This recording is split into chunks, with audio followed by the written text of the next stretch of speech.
Jadi sebelumnya Assalamualaikum warahmatullahi wabarakatuh. Perkenalkan nama saya Rudi Arisnata dengan PM 245705111 dan kali ini saya akan menjelaskan tentang video pengganti saya yaitu video pengganti pertemuan kelima, di mana pada materi kali itu bakal ngebahas tentang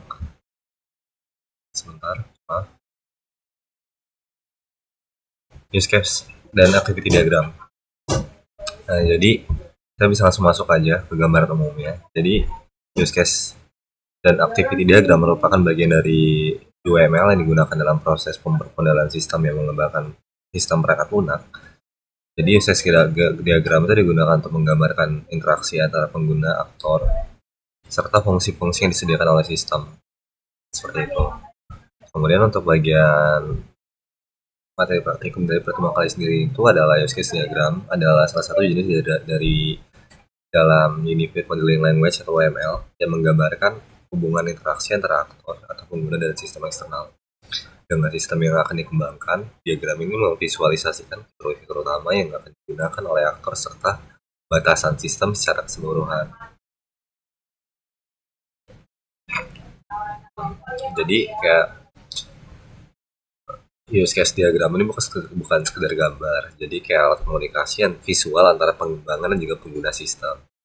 Kenapa use case diagram ini penting? Dikarenakan itu ada satu, verifikasi kebutuhan, kemudian kedua itu ada menjadi jembatan komunikasi antar developer dan juga pengguna. Karena kalau misalkan yang poin kedua ini sesuai sama yang tadi, karena kan ada use case diagram itu berbentuknya visual, jadi kayak pengguna dan juga developer tuh bisa saling tahu loh. Jadi kayak meminimalisir miss-nya lah. Dan juga ada bagian menjadi dasar perancangan sistem dan juga ada sebagai dokumentasi sistem. Nah, kemudian itu ada simbol-simbol pada use case diagram. Kayak contohnya simbol-simbol itu ada aktor, itu tuh berbentuk orang. Jadi aktor itu mewakili sang aktornya. Itu kayak contohnya ada admin segala macam. Kemudian itu ada use case atraksi atau interaksi antara sistem dan aktor. Yang ini. Kemudian ada bacaan ini, ada association atau abstraksi dari penghubung antara aktor dengan use case. Kemudian juga ada generalisasi, itu menunjukkan spesialis aktor dengan dan dapat berpartisipasi dengan use case diagram. Kemudian juga ada include, jadi kayak menunjukkan bahwa suatu use case itu seluruhnya merupakan fungsional dari use case lain. Dan juga ada extend, jadi kayak menunjukkan bahwa satu use case merupakan tambahan fungsional dari use case lain. Kayak contohnya, misalnya kita pengen bayar di bank, artinya kita harus ngasih kayak kita mau bayar di bank, saat nanti di bank itu diarahin mau pakai bank apa, jadi extendnya kayak gitu. Jadi sebelum kita masuk ke bagian extendnya, kita harus ngelaluin sistem yang sebelumnya dulu. Nah, ini ada bagian komponen use case diagram itu terdapat 3 ini komponen utama. Yang pertama itu ada aktor, adalah entitasnya, itu berbentuk sebagai manusia. Kemudian juga ada use case-nya adalah bentuk fungsi atau lain yang disediakan sistem untuk aktor. Kemudian juga ada sistem boundary, adalah batasan yang menunjukkan ruang lingkup sistem. Kemudian juga ada relasinya. Yang pertama itu ada association relationship. Itu merupakan hubungan komunikasi antara interaksi antara aktor dan use case. Kemudian juga ada generalization relationship. Itu adalah hubungan antara dua use case dan dua aktor, di mana salah satunya itu menginherit dan menambahkan atau override dari sifat yang lain. Dan juga ada input relationship. Itu menunjukkan bahwa suatu use case itu menyertakan fungsi dari use case lain seperti ini.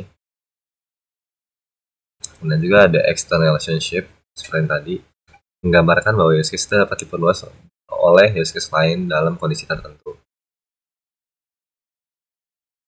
Nah, kayak contohnya use case diagram kayak nih, ada studi kasus. Sistem informasi rumah sakit digunakan untuk mengelola proses pelayanan pasien secara terkomputerasi.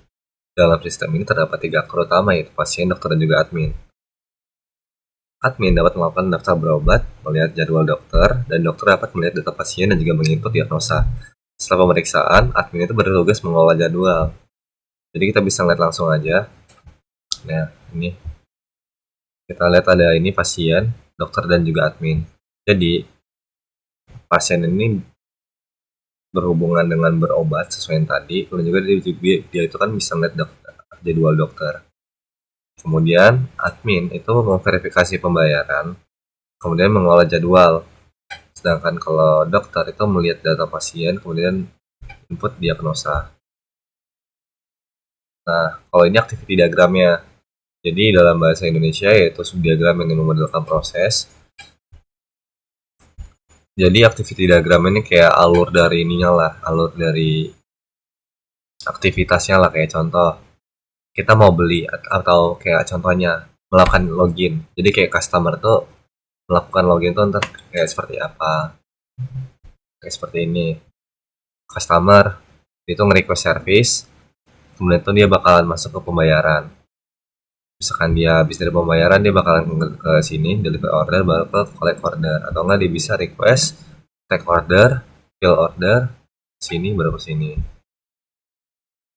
Nah, tujuan activity diagram itu menjelaskan urutan dalam suatu proses. Jadi kayak itu memperinci dari proses yang kita buat. Dan juga ada beberapa komponen penting di activity diagram, kayak contohnya ini start point, activity, decision. Decision itu seperti ini. Kata nggak sih? Kayak gitu.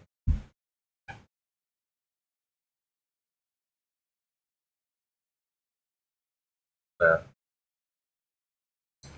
jadi ini